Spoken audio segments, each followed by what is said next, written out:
Welcome back to Lettermen Row. This is Rapid Reaction is brought to you by Byers Auto. I am Austin Ward. That is Spencer Holbrook and Jeremy Birmingham. It's Quinn Ewers time. Let's talk about what happened here. A wild 3 months, name, image, and likeness, a transfer portal entry, in the future of the Ohio State quarterbacks room. Let's get to it. All right, so it happened. I'm not going to say that I'm blown away that a second Ohio State quarterback entered the transfer portal this week. I think there's going to be a lot of discussion here about what we all thought about the future for Quinn Ewers, but he made that decision to leave Ohio State after he wasn't even supposed to be on campus yet, as you can remember. He reclassified, showed up late in August. He barely practiced with Ohio State. He got 2 snaps, handed the football off twice against Michigan State, and that will be the extent of his career. This all will boil down to, as we start here, and if people saw some of the viral tweets from me or maybe Berm on Friday night, this all boils down to name, image, and likeness situations. And the first part of this that I may have worded poorly was that the specific language in the contract said Quinn Ewers has to start games next year. That there were some that were like that in the initial conversations. The final details in the contract had to have those removed because they were considered paying for performance and incentives tied to that, and Ohio State compliance couldn't approve that. So for that, I will take ownership of being wrong there. But the overall point that I was making here was that all name, image, and likeness is tied to performance. And in the conversations that the Ohio State coaching staff had with Quinn Ewers and many other people in this industry, agents included elsewhere, believed that Quinn Ewers was making this decision on Friday night to leave because he needed to play. And at its core, you're not going to get paid when you're getting $1 million contracts, of which he had at least 3 of them. One was for an NFT that hasn't even been released yet, a third $1 million contract that Quinn Ewers had. If you're not playing, none of those companies are going to pay you to be a millionaire. That was the point there. Want to make sure that we get that clear. Now, what else do you guys have to take on that before we look at the football impact?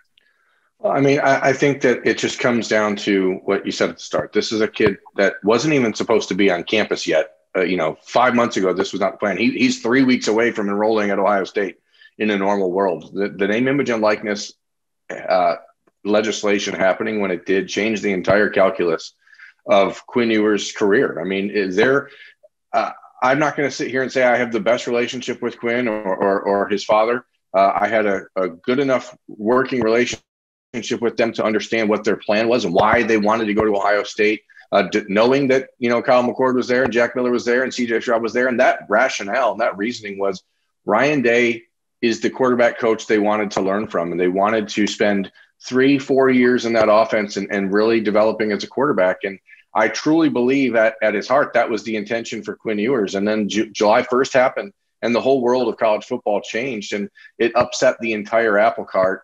And the priorities completely shifted. And with that, you have an obligation. As you said, no one's going to pay anyone for name, image, and likeness stuff if they're not playing. So, at the core, every single, agreement that gets made for these kids is based on, are you on the field? Are you being seen? And ultimately, I want to be clear about some things that I said on Friday night. Number one, I'm going to stick if my sources are telling me that Quinn asked for a starting job to be guaranteed to him and that would have kept him around, I'm going to believe him.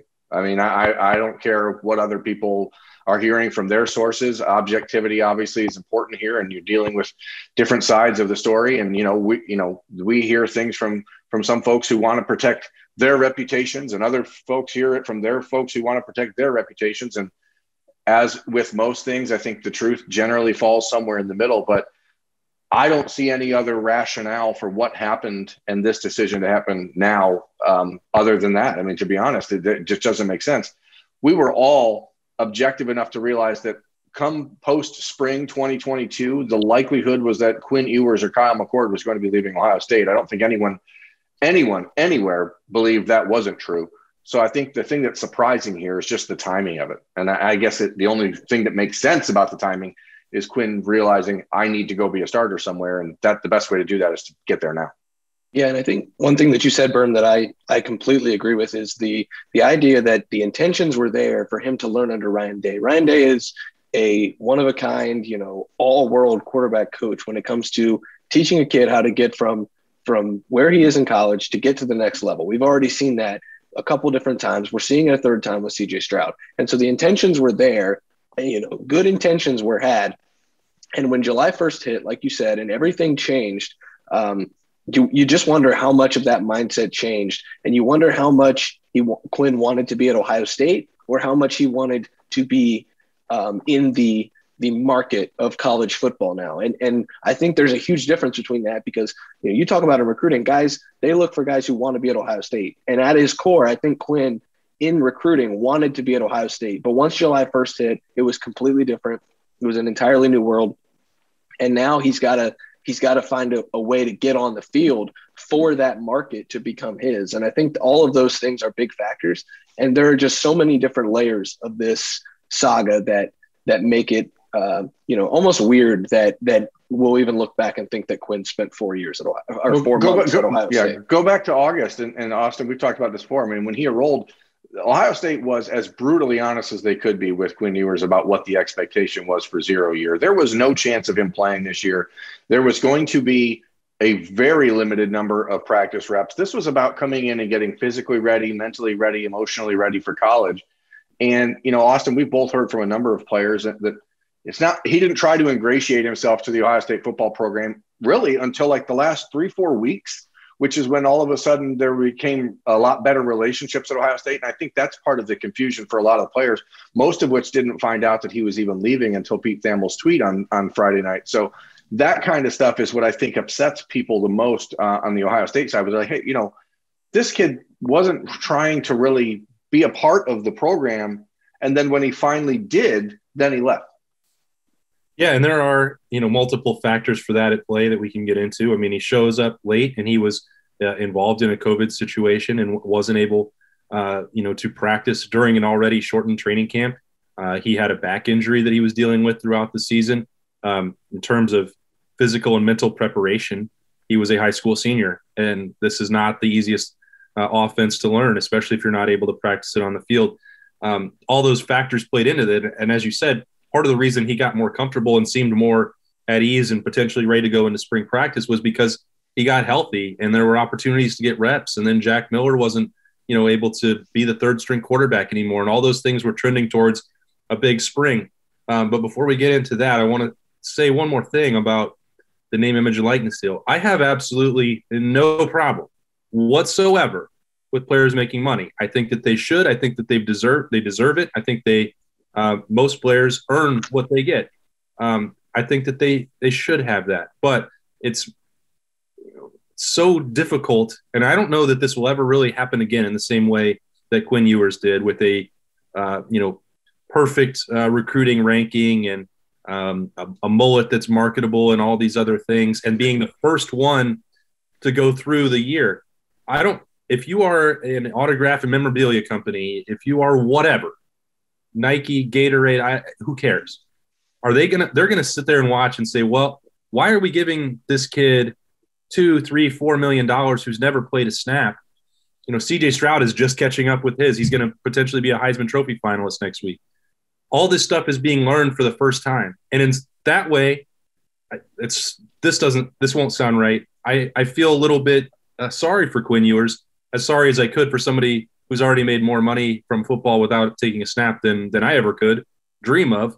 But he's being pulled in these directions and is a test case for something that everyone was trying to learn on the fly. And I don't know that he got the best advice in that process. I know that some of the decisions he made when he got onto campus in August, he was directly told not to do them and proceeded anyway. And some of that stuff right from the get-go alienated teammates, alienated coaches. This was Quinn Ewers made more than his position coach last year. That's crazy to think about. So, I think that it's going to be more challenging than ever to deal with all this stuff. And in a lot of ways, I think the Quinn Ewers case will be one of a kind. We'll see if that bears out or not. I want to say, though, but, when you're dealing with this, and this is something Ohio State fans specifically are going to have to learn to adjust to, this is the new way of college football. And if you want Ohio State to be one of the top 2 or 3 or 4 programs in the country every single year. These are the shots you have to take. And it's going to sometimes come back and put egg on your face. But Ryan Day and his coaching staff are going to go after the best high school football players in America year in and year out. And these sort of anomalies and blips and unfortunate situations that we're watching unfold right now, especially as Congress gets into name, image, and likeness and starts to regulate some of this stuff.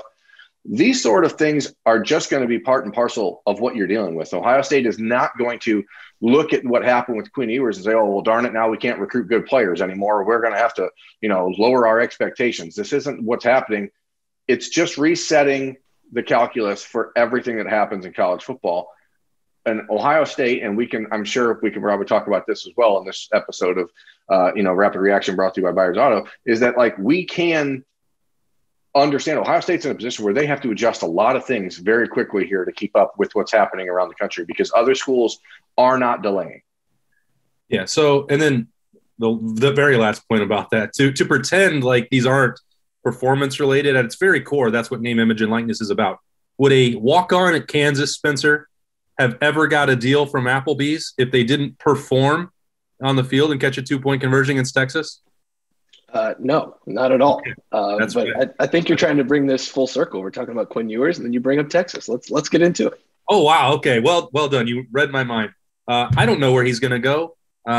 It seems likely that's going to come from some of those schools in Texas where that doesn't really matter to our conversation because now Ohio State, and I had written about this in the afternoon on Friday before things got haywire, that spring position battle was going to be one for the ages between 2 5-stars in Quinn Ewers and Kyle McCord. Well, one decided not to participate in that.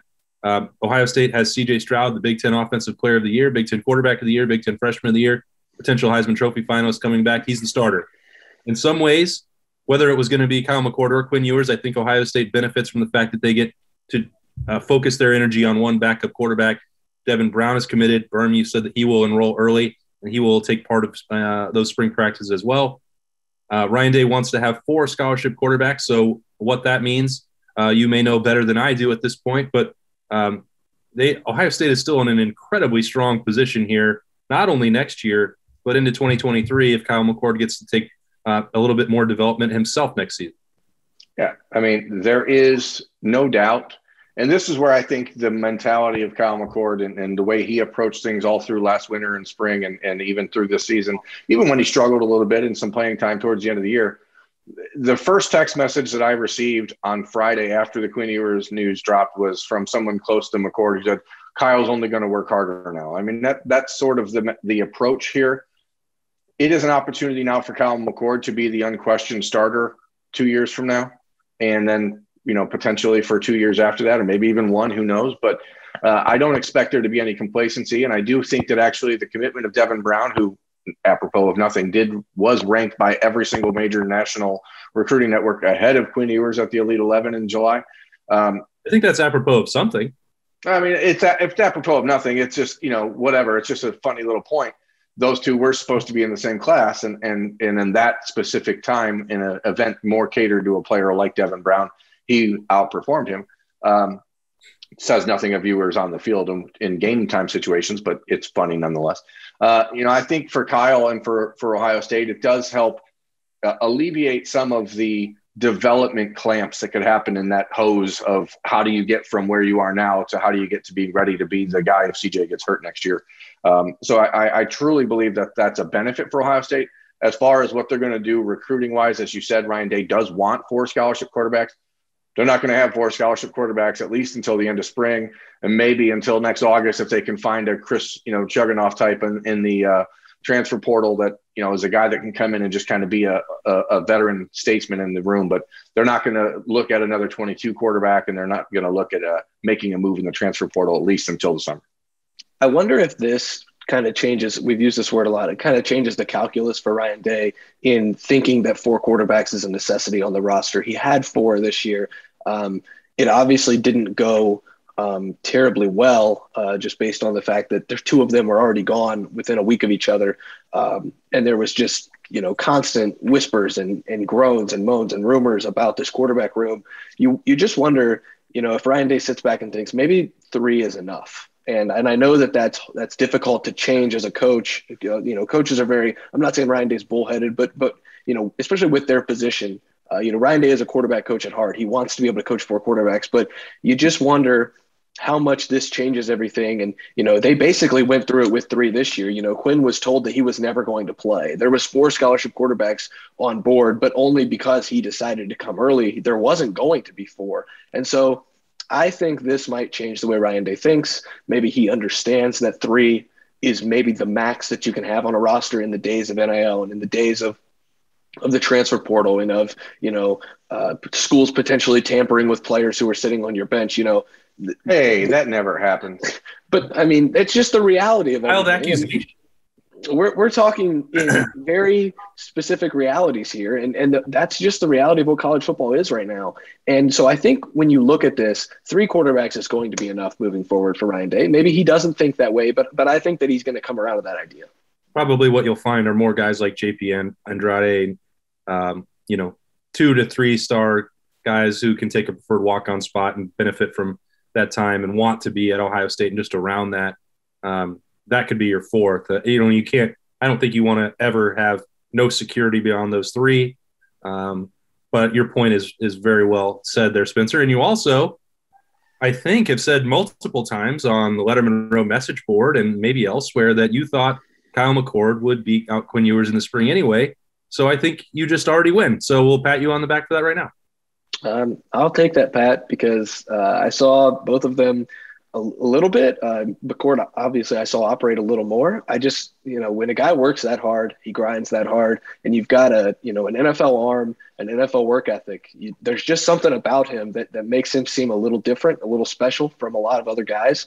And he's a special talent. I'm excited to see what he can do now with the full focus on him because, a lot of this has been unfair to Quinn Ewers coming in a year early and doing all of those things. And, he is a millionaire now, so it's hard not to be a little more difficult on him than everyone else because he's a paid athlete now. But I think Kyle McCord really got the short end of the straw here because you're talking about a kid who comes in as a 5-star and is immediately after the spring overshadowed by a fellow 5-star who he believes he's better than. And, he's an athlete. He's a competitor. Like, he doesn't think he's worse than Quinn Ewers. And so I really think that this is a chance for people to fully focus on what he can do moving forward because he's really special at what he does. Berm, didn't you think that Spencer was going to go into the Gruden impression when he was talking about the grinder there? I thought he was. Here's a guy who's a Gruden grinder. No, look, man, I mean, the situation that's not the impression. I'm terrible at impressions. No, the reality is Ohio State is going to be fine. Quinn Ewers is going to be fine, and people are going to turn this into a bigger picture issue with Ohio State. Oh, Ryan Day's losing control of his – I mean, come on, folks. The stuff that I'm seeing on social media saying that Ryan Day needs to move on, like, this is really not a situation where Ohio State did anything wrong. And people need to back off the ledge just a touch and realize that we're entering an unknown territory, an unknown world of college football. And a lot of it is going to be very concerning to fans as it happens more and more. But there is a moment here for Ohio State, and I think it kind of just piggybacks off of the Michigan game and people being frustrated. And Ohio State is going to have to reassert itself inside of its own program. As the program, the brand of Ohio State is bigger than players, and we are in the player empowerment era, and this time when the players have a lot of control about what they do and the free transfers and all this stuff and the name, image, and likeness. But at the end of the day, if you're at Ohio State has to come first. And I think that the Buckeyes are in a position right now from an administrative standpoint where they're going to need to make sure that parents and players understand that, hey, you're here because you want to be part of a football team, not because of your own self-interest. All right. There's probably a lot more that we could say about that, but we'll save some of that for Letterman Live on Monday at Roosters. This has been Rapid Reaction. It's brought to you by Byers Auto. Digging into that Quinn Ewers situation, it's endlessly fascinating, and we'll be talking about it probably for months and years to come. But Sunday afternoon, we'll find out where Ohio State is going for the bowl game. We'll prepare our month of coverage for you coming for that at Lettermen Row. Looks like most likely the Rose Bowl, but we'll find out at 2:30 on Sunday. We will be in the Woody for that. Ryan Day will be speaking to the media at that time, so I'm sure he'll get some questions about this quarterback situation as well. We'll be there. That's Berm and Spencer. I am Austin. This has been Rapid Reaction. It's brought to you by Byers Auto. Thanks for watching.